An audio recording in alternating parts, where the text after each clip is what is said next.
آج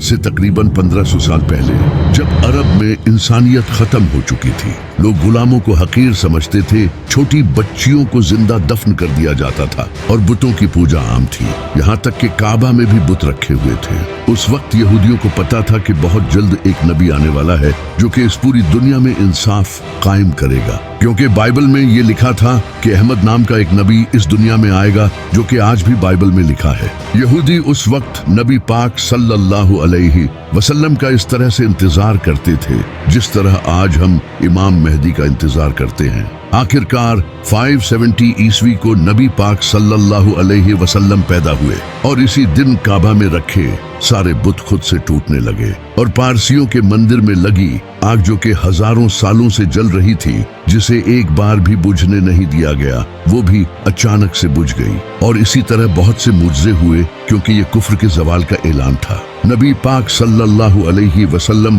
بچپن سے ہی بہت سچے اور ایماندار انسان تھے۔ عرب کے لوگ نبی پاک صلی اللہ علیہ وسلم کی انہی خوبیوں سے بہت امپریس تھے، اور وہ نبی پاک صلی اللہ علیہ وسلم کی بہت عزت کرتے تھے۔ پھر نبی پاک صلی اللہ علیہ وسلم مکہ کی ایک عزت دار عورت حضرت خدیجہ رضی اللہ تعالی عنہا کی تجارت کا کام سنبھالنے لگے۔ حضرت خدیجہ رضی اللہ تعالی عنہا نبی پاک صلی اللہ علیہ وسلم کے نیک دل اور ایمانداری سے بہت متاثر ہوئی، اور انہوں نے نبی پاک صلی اللہ علیہ وسلم کو نکاح کا پیغام بھیجا۔ نبی پاک صلی اللہ علیہ وسلم نے اس پیغام کو قبول کیا اور حضرت خدیجہ رضی اللہ تعالی عنہا سے شادی کر لی۔ اس کے بعد نبی پاک صلی اللہ علیہ وسلم اپنی زندگی گزارنے لگے، لیکن جیسے ہی نبی پاک صلی اللہ علیہ وسلم 40 سال کی عمر میں پہنچے، آپ کا اس دنیا سے دل اٹھنے لگا اور آپ اکثر شہر سے دور غار میں عبادت کرنے جاتے تھے۔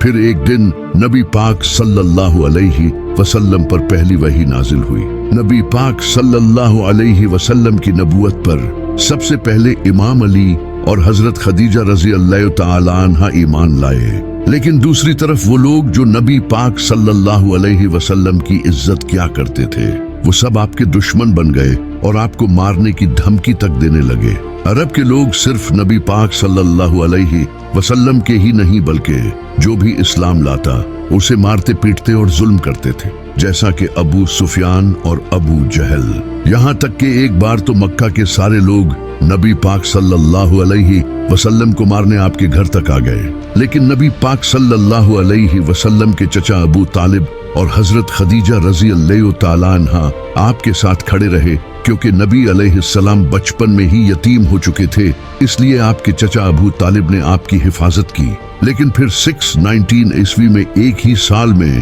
نبی علیہ السلام کے چچا ابو طالب اور حضرت خدیجہ دونوں وفات پا گئے، اور اب نبی پاک صلی اللہ علیہ وسلم پھر سے اکیلے پڑ گئے۔ عرب کے لوگوں نے اس کا فائدہ اٹھایا اور نبی علیہ السلام کو مارنے کی سازش کی، تو اللہ نے نبی پاک صلی اللہ علیہ وسلم کو مدینہ کی طرف ہجرت کرنے کا حکم دیا۔ اس وقت صرف 100 سے 200 لوگوں نے ہی اسلام قبول کیا تھا۔ جہاں مکہ میں لوگ نبی پاک صلی اللہ علیہ وسلم کو شہید کرنے کی سازش کر رہے تھے، وہی مدینہ میں اوس اور خزرج قبیلے نبی علیہ السلام کے پاس آئے اور انہیں مدینہ آنے کی دعوت دی، کیونکہ مدینہ کے لوگ یہودیوں سے بہت سالوں سے یہ سنتے آ رہے تھے کہ ان کا ایک نبی آنے والا ہے۔ اسی وجہ سے مدینہ کے لوگوں کو جیسے ہی یہ پتا چلا کہ مکہ میں ایک نبی آیا ہے تو انہوں نے فوراً اسلام قبول کر لیا۔ نبی پاک صلی اللہ علیہ وسلم نے ہجرت کر کے